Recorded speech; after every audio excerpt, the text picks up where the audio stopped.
Okay, welcome back, everybody.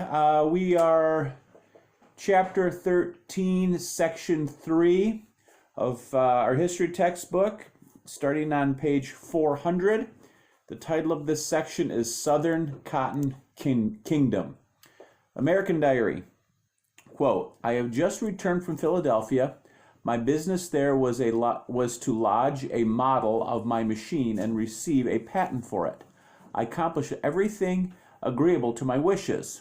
I had the satisfaction to hear it declared by a member of the first men in America that my machine is the most perfect and the most valuable invention that has ever appeared in this country.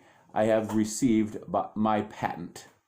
Close quote. Eli Whitney, letter to his father, March 30th, 1794. Rise of the Cotton Kingdom. Main idea. The economy in the South, unlike that in the North, remained largely agricultural. History and you. What fabric is your favorite t-shirt or pair of sweats made of? Read to learn how cotton was a major economic asset to the Deep South. Eli Whitney transformed cotton production with his new invention, the cotton gin. To the cotton planters of the South, Whitney's cotton gin was indeed the most perfect and the most valuable invention. Changes in the South. In 1790, the South seemed to be an underdeveloped agricultural region. Most Southerners lived along the Atlantic coast in Maryland, Virginia, and North Carolina. This area was known as the Upper South.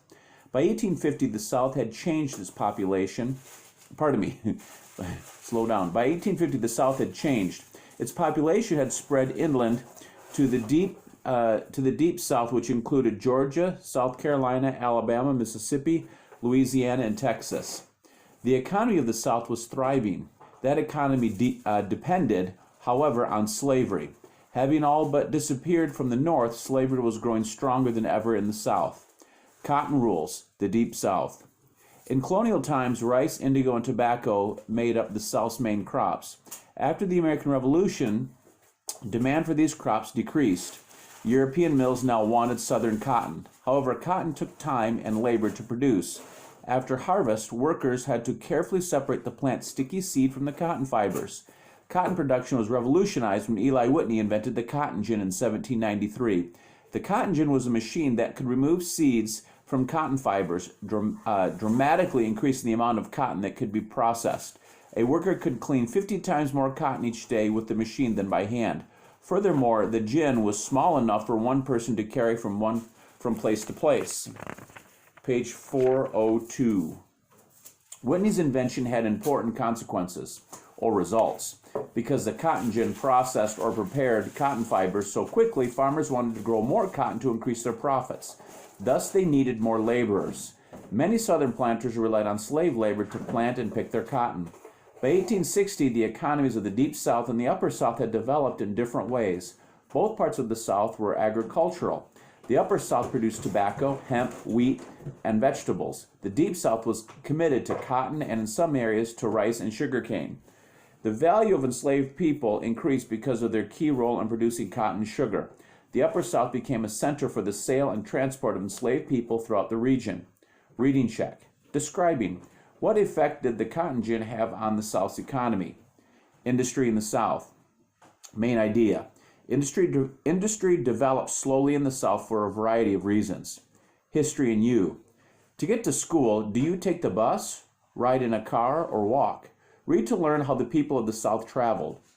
The economy of the South became increasingly different from that of the North.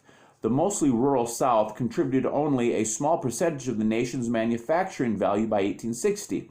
The entire South had a lower value of manufactured goods than the state of Pennsylvania. Barriers to industry. There were many reasons why industry developed so slowly in the South. One reason was the boom in cotton sales. Agriculture, especially cotton, was extremely profitable. Another stumbling block in the South was the lack of capital, money to invest in businesses. Planters would have had to sell enslaved people or land to raise the money to build factories. In addition, the market for manufactured goods in the South was small. The large population of enslaved people had no money to buy merchandise. This limited local market discouraged industries from developing. Yet another reason is that some Southerners simply did not want industry. One Texas politician, Louis Wigfall, summed up that Southern point of view. Primary source, quote, "We want no manufacturers. We desire no trading, no mechanical or manufacturing classes. As long as we have our rice, our sugar, our tobacco, and our cotton, we can command wealth to purchase all we want." Close quote. Quoted in Louis T. Wigfall's Southern Fire Eater. Southern factories. Some Southern leaders wanted to develop industry in the region. They argued that the South depended too much on the North for manufactured goods.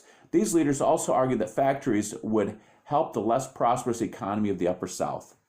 Two Southerners shared this view. William Gregg, a South Carolina merchant, opened his own textile factory. In Virginia, Joseph Reed Anderson took over the Tredegar Iron Works and made it one of the nation's leading iron producers. During the Civil War, Tredegar provided artillery and other iron products for the Southern forces. These industries, however, were the exception rather than the rule in the South. Southern transportation. Natural waterways were used to transport goods in the South. Most towns were located on, he's going to rest on my book. Most towns were located on coasts or along rivers. Few canals existed and roads were poor. The South had fewer railroads than the North. Southern rail lines were short, local, and not interlinked. Thus, Southern cities grew more slowly than Northern cities, where railways were major routes of commerce and settlement. By 1860, only about one-third of the nation's rail lines lay within the South. This rail shortage would seriously hinder the South during the Civil War. Reading check, explaining what is capital, why is it important for economic growth. Vocabulary, the Section 3 review. Vocabulary, number 1, define the following. Cotton gin, consequence, process, capital. Number 2, discussing. This is under main ideas. Discuss the similarities and differences between the economies of the Upper South and the Deep South around 1860. Number 3, explaining. Why did some Southerners feel that industrial growth would benefit the region? Okay, guys, Coakley and Toothless out.